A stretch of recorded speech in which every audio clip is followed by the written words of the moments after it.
Danes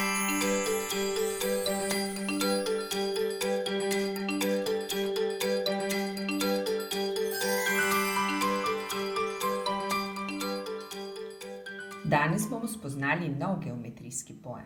To je premica. Na listu vidimo 3 različne ravne črte.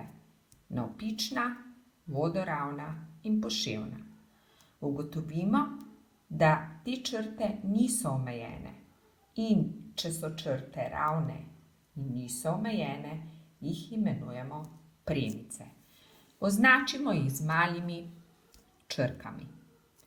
Da povzamemo, torej premica je neomejena ravna črta, ki jo označimo z malo črko. Naredimo krajšo vajo, nariši točki K in D, skozi točki nariši premico B. Prvi korak je, da vzamemo ravnilo, svinčnik in narišemo točki. Odločila sem se, da bom za točko narisala križec, označila jo bom točka K in druga točka je točka T. Drugi korak je, da moram skozi te 2 točki narisati premico B. To pomeni, da bom skozi sredino križca narisala ravno črto. Tu moramo biti izredno natančni, da ravno črto rišemo res skozi sredino križca.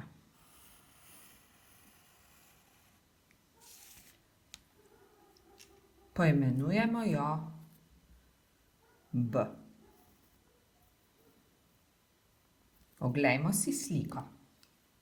Ugotovimo, da smo narisali premico, se pravi neomejeno ravno črto, označili smo jo z B in na tej premici ležita 2 točki, to je K in T. Ugotovimo tudi, da na tej premici leži še daljica z imenom KT. Saj je daljica ravna črta, ki je omejena. V našem primeru jo omejuje točka K in T. Sedaj pa si oglejmo še medsebojno lego premic. Sečnici. Na listu vidimo 2 premici. Prva se imenuje premica P in druga premica A. Opazimo, da se med sabo sekata v točki N. In to točko N imenujemo presečišče.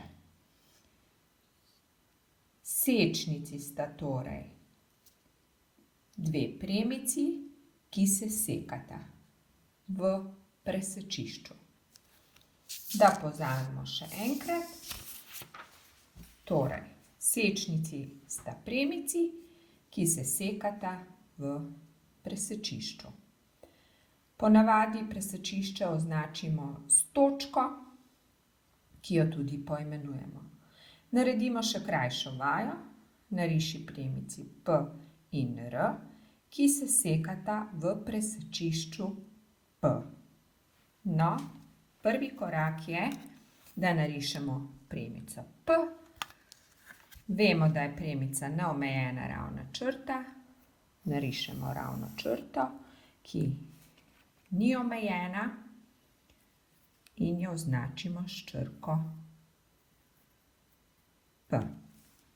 In narisati še moram premico R, ki pa mora premico P sekati. Označim R in na koncu označim presečišče s točko, ki jo poimenujem